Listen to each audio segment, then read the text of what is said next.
Alors vous êtes co-organisateur, ou en tout cas associé au colloque. Est-ce que pour commencer, vous pouvez nous décrire un petit peu France Hydroélectricité?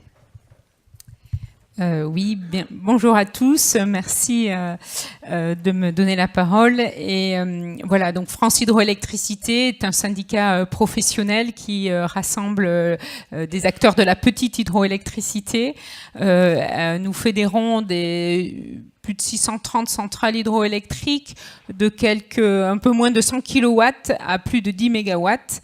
Mais la majorité quand même de nos adhérents centraliers ont une puissance installée inférieure à 1000 kilowatts. Donc c'est vraiment la petite hydroélectricité. Nous avons aussi comme adhérents des prestataires de services, des professionnels, plus de 170, ce qui nous donne une compétence technique au sein du syndicat. Et nos adhérents sont repartis sur toute la France métropolitaine. Voilà, et nous vivons de nos cotisations. On est un syndicat complètement indépendant aussi, et nous avons évidemment à cœur de défendre les intérêts de nos adhérents, producteurs et professionnels. Quelle place la petite hydroélectricité a dans le paysage énergétique français aujourd'hui ? Alors, la petite hydroélectricité, comme on l'a dit ce matin, on ne la voit pas beaucoup, elle est oubliée, elle est intégrée dans nos territoires depuis bien longtemps, elle a un passé historique et souvent les voisins, les collectivités oublient que nous existons à l'échelle locale.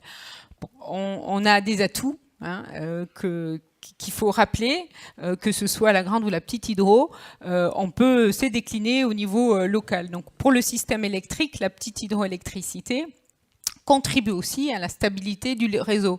Alors, pas le réseau national, mais le réseau local. On parle de réseau décentralisé avec une production locale.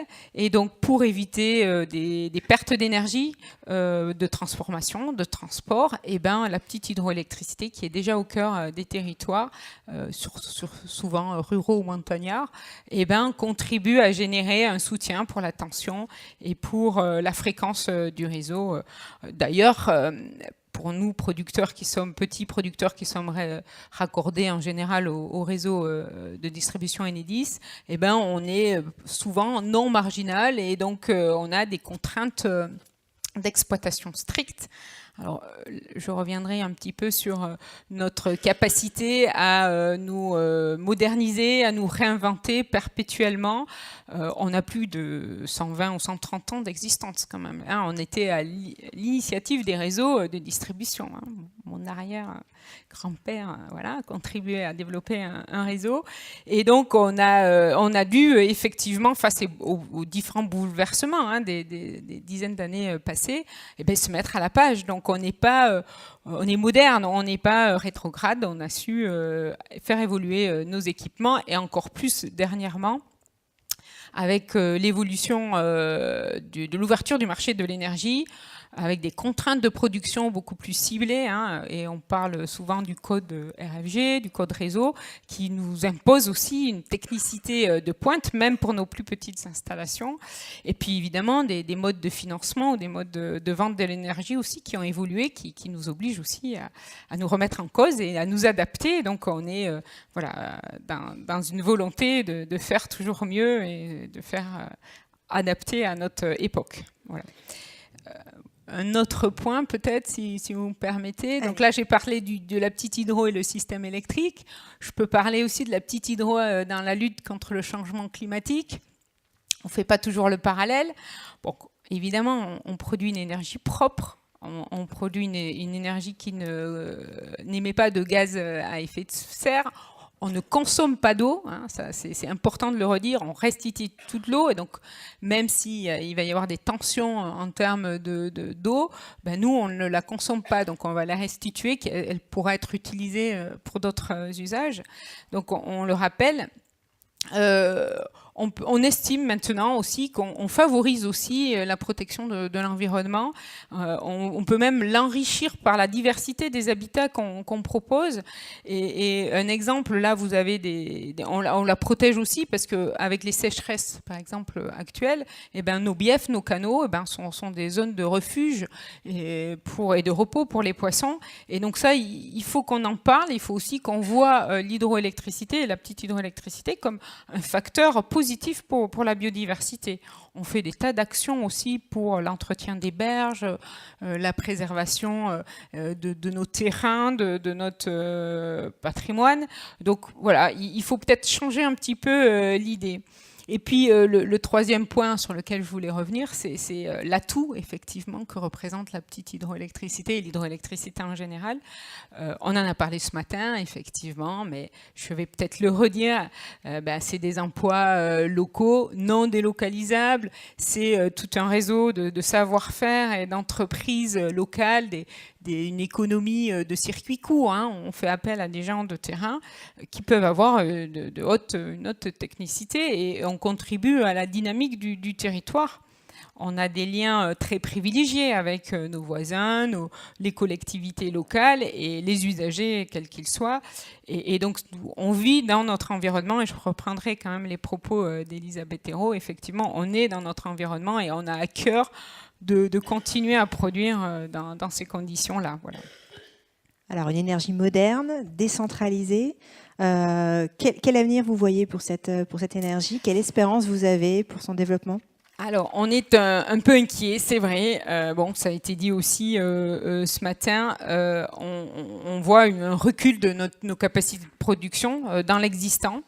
C'est vrai que c'est inquiétant. France Hydroélectricité, depuis de nombreuses années, se bat contre le déploiement de la politique de l'eau qui génère des impacts très significatifs sur nos capacités de production, mais aussi sur l'économie de nos installations.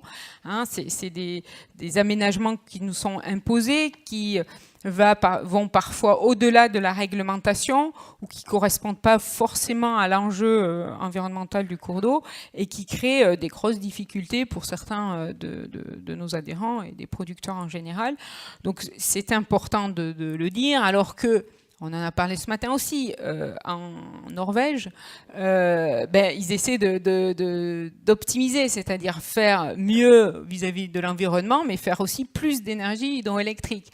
En France, on est parti pas du tout sur ce chemin-là et on voit une érosion significative de nos capacités de production. Bon, je rappellerai qu'en 2014, effectivement, la loi a imposé le relèvement des débits réservés. La loi, elle a été votée, on l'applique, on ne revient pas, mais en compensation, il serait normal de pouvoir faire plus d'énergie pour compenser ce qu'on a perdu et aussi permettre le développement et le maintien de la filière. Donc voilà, on est un petit peu inquiet sur cet aspect-là, surtout sur l'application de la politique de l'eau et en particulier de la continuité écologique. Alors, du coup, si aujourd'hui vous avez vraiment un message à faire passer?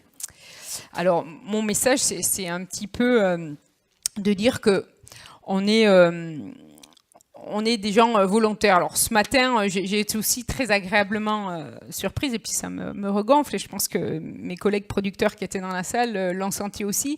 C'est ce formidable soutien qu'il peut y avoir entre différents acteurs. Donc on a eu, je remercie Monsieur Duplon qui est intervenu, Monsieur Sadier, mais également quand j'entends nos grands frères, EDF Hydro, la CNR ou la CHEM peut-être cet après-midi, ça me rassure parce qu'on travaille ensemble et on travaille dans le même sens. Et ce qu'ils ont dit ce matin, je disais tout à l'heure, moi j'ai rien à dire, ils ont déjà tout dit, mais c'est vrai que on sent que c'est une grande famille et ça fait du bien parce qu'on est des gens qui voulons faire et on veut faire bien. Donc ça, c'est vraiment ça que je veux dire. Et donc je voudrais peut-être interpeller nos élus, nos parlementaires, nos représentants des services administratifs qui sont présents aujourd'hui. J'ai entendu ça dans un colloque là, il y a 10 jours à Pau. C'est un peu changer de raisonnement et bannir l'expression « non, c'est pas pour nous, c'est pas pour notre territoire » ou « allez faire votre hydro ailleurs, nous on n'en a pas besoin ». Il faut oublier ça maintenant, il faut faire de l'hydro, il faut développer les énergies renouvelables. Ça, on en a conscience et le colloque aujourd'hui est là pour le rappeler. Et en particulier, il faut faire de l'hydro et donc changer notre mode de raisonnement et dire maintenant Et pourquoi pas, on ne pourrait pas en faire maintenant, remettre en service un moulin, créer une nouvelle centrale. Pourquoi on ne pourrait pas changer ce mode de raisonnement-là? Donc j'interpelle les parlementaires pour qu'ils nous aident aussi à changer la perception des choses. Il faut aller de l'avant. Nous, hydroélectriciens, vous l'avez senti, on est des gens responsables, on est des gens passionnés. On est des gens qui voulons vraiment, on est vraiment amoureux de notre territoire et on veut vraiment porter le patrimoine dont on a la charge.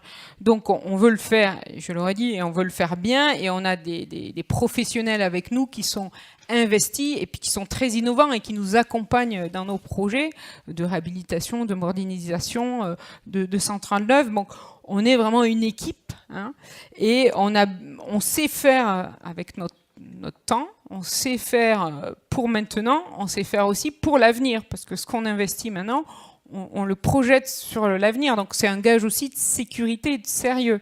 On n'est pas là pour faire du business à tout va, on est là pour investir pour nos petits-enfants. Donc ça, c'est important de l'avoir en tête. Et ce que je rappellerai, et on l'a dit ce matin, il faut un juste équilibre pour pouvoir faire. Il faut qu'effectivement le volet environnemental nous laisse de la place. Hein. Les classements des cours d'eau ont grévé, et ça a été dit ce matin, à 3/4 du potentiel. Il nous restait des seuils existants, il nous restait quelques cours d'eau aménagés, et sur le terrain, on s'aperçoit qu'on n'arrive pas à équiper les seuils existants, et on n'arrive pas à aller au bout de nos projets de centrales neuves, alors qu'ils ont été lauréats des appels d'offres. Donc, on a espoir que ça avance. Ce matin, il y a des perspectives et des messages qui allaient dans le bon sens, mais on sent quand même qu'il y a des mentalités à faire évoluer. Alors, toujours à l'attention des élus, je les invite à surveiller, Monsieur Duplon l'a dit quand même, effectivement le résultat de tout ce qu'ils votent ou tout ce qu'ils souhaitent, voir si sur le terrain, effectivement, ça se concrétise et dans quelles conditions ça se concrétise, pour un petit peu nous aider, nous encourager, nous mobiliser pour faire ce dont on sait faire et qu'on fait merveilleusement bien, produire de l'énergie propre au service du territoire. C'est vrai que ce matin, il y a quand même eu une volonté de dialogue, d'ouverture, un dialogue national avec l'administration. Et au niveau local, on sent bien que porter des projets pour un territoire, normalement, ça doit marcher. Si tout le monde se met autour de la table, il n'y a pas de raison que ça ne marche pas. Donc, c'était plutôt positif ce matin. Porteur d'espoir. Oui, porteur d'espoir. Voilà. Mais on a encore un peu de travail, effectivement. Vous voulez du concret. Voilà. Oui, nous, on est des entrepreneurs, on veut du résultat. Et quand on nous dit on a besoin de l'hydro, ce matin, ça a été très clair. L'hydroélectricité est nécessaire, indispensable pour le système électrique de demain. Il faut qu'on continue pour la lutte contre le changement climatique. On y contribue aussi à faire d'une énergie électrique qui n'émet pas de gaz à effet de serre. Il faut nous aider, nous accompagner et pas nous bloquer dans notre dynamique. Je pense que c'est bien compris. En tout cas, bravo. Merci pour votre intervention. Et ça fait plaisir de vous voir parler avec autant de cœur et de motivation. Merci à vous. Merci à vous. Merci.